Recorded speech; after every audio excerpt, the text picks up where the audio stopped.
एक लड़की की शादी उसका बाप उस लड़की की बग़ैर मर्ज़ी से कहीं कर देता है, तो लड़की जो है किसी और से शादी करना चाहती थी। ठीक है, बाप ने डराया धमकाया, बाप भाई ने डराया, तो लड़की ने बाप की मर्ज़ी से शादी कर ली। शादी करने के बाद जब वो ससुराल पहुंची, तो ससुराल पहुंचने के बाद उसने पति से ये कहा कि मेरा पहले से ही एक बॉयफ्रेंड था और वो रहेगा। तो पति ने कहा चलो ठीक है, जो तुम्हारा पिछला था उसे हम भूल जाते हैं, हम नई ज़िंदगी शुरू करो। अब उसने जो है लड़की ने सुधरने का नाटक किया कि मैं सुधर गई हूँ। शुरू में सास ससुर की सेवा करना चालू कर दी, देवर ननद की भली बन गई, पति की भी भली बन गई। अब जब उसका बॉयफ्रेंड उसको मिला, मार्केट गई, बॉयफ्रेंड मिला, तो बॉयफ्रेंड से उसने ये कहा कि कहीं से भी मुझे जहर ला कर दो। तो बॉयफ्रेंड ने ये कहा कि क्या तुम्हें मरना है? कहीं नहीं, मुझे नहीं मरना है, तुम जहर ला कर दो। बॉयफ्रेंड ने एक जहर की इतनी बड़ी शीशी ला कर दे दी। जब शीशी आ गई तो शीशी आने के बाद जब खाना बनाया, खाना बनाने के बाद उस जहर को सास के खाने में डाल दिया। सास के खाने में जहर डाल दिया तो सास ने जब वो खाना खाया तो सास बेहोश हो गई, वहीं पर गिर गई। जब घर वालों ने उनको उठाया, उठाने के बाद उनको अस्पताल ले गए, तब डॉक्टर ने ये बताया कि इनके खाने में जहर मिला। ये पूछा गया खाना किसने बनाया, तो लड़की ने कहा खाना तो मैंने ही बनाया था, लेकिन पता नहीं कहाँ से क्या हुआ, तो ये कह दिया खाने में छिपकली गिर गई। छिपकली उसने पहले से ही पकड़ रखी थी, वो छिपकली इसमें अलग से खाने बनाई और उसमें डाल दी, तो कहा खाने में छिपकली गिर गई। सास थी जिंदा, लेकिन घर वालों ने ये नहीं बताया कि मरी है या जिंदा, वो यही समझ रही थी कि सास मर गई है। फिर उसने क्या किया, ऐसे ही 2-4 महीने और बीते, ससुर के खाने में जहर डाल दिया। ससुर ने खाना खाया, गिर गए। जब तक अस्पताल ले जाया गया, रास्ते में वो मर गए, उनकी मौत हो गई। फिर जब 2-3 महीने और बीते, ऐसे ही चलता रहा, तो ऐसे ही बीतने के बाद फिर उस लड़की ने अपनी ननद के खाने में जहर डाला और ननद को भी जो है ननद के खाने में इतना जहर डाला है कि डॉक्टर ने ये नहीं बता पाया कि खाने में जहर है। ये कहा है कि इनको जो है फूड पॉइजनिंग हुई है। अब फूड पॉइजनिंग हो जाने की वजह से इनकी मौत हो गई। फिर अब बचा देवर और पति बचा।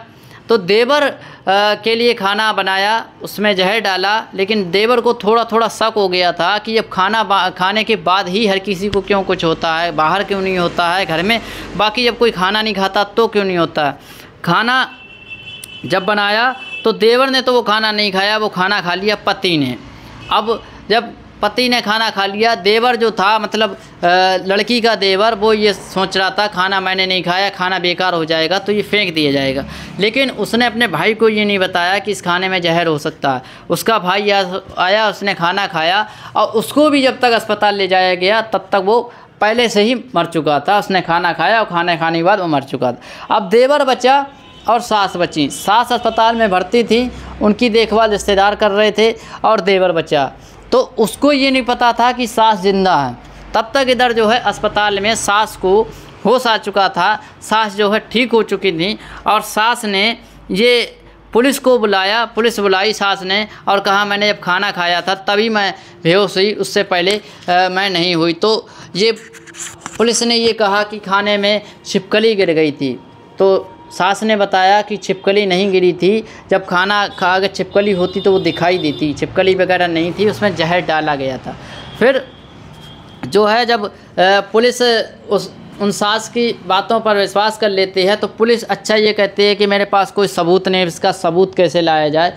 तो तब तक जो है उधर होश आ गया था, तो उसने अपने बेटे से बात की जो जिंदा बचा था, और ये कहा उसे मत बताना कि मैं ज़िंदा हूँ, चुपचाप से बाहर मिलने आओ। तो बाहर मिलने गया और माँ बेटे ने और पुलिस ने एक प्लानिंग की कि इसको कैसे पकड़ा जाए। तो माँ ने कहा कि ऐसा करो, आज वो खाना देगी खाने के लिए, तो उस खाने को खाना मत, बस जो है तुम 1-2 टुकड़ा मुंह में डालना और जो है एक्टिंग कर लेना मरने की। पुलिस ने कहा बाकी हम देख लेंगे। तो ऐसा ही हुआ, जब खाना बना तो उसने क्या करा था, खाना बना तो उसने जेब में पहले से ही अपने पैंट की जेब में खाना रख रखा था लपेट कर, उसमें पॉलीथीन में लपेट कर रख रखा था। जब वो खाना लेकर आई तो उसने धीरे से नीचे से निकाला और खा लिया। अब उसको ये लगा इसने खाना खा लिया है। अब खाना खाने के बाद जो है उसने बेहोश होने की एक्टिंग कर ली। अब जब एक्टिंग करने के बाद उसने अपने बॉयफ्रेंड को फ़ोन किया कि अब देवर ही मर गया, अब आ जाओ, अपने लोग आराम से रहेंगे। जितना ही उसने जितना कह पाया उतने में ही पुलिस आई और पुलिस ने कहा हमें तेरे खिलाफ़ सबूत मिल गया है, हमने तुझे गिरफ्तार कर रहे हैं, सोच समझ कर शादी करो। ये इटावा और मैनपुरी की कहानी है। मैनपुरी इसका मायका, इटावा ससुराल है।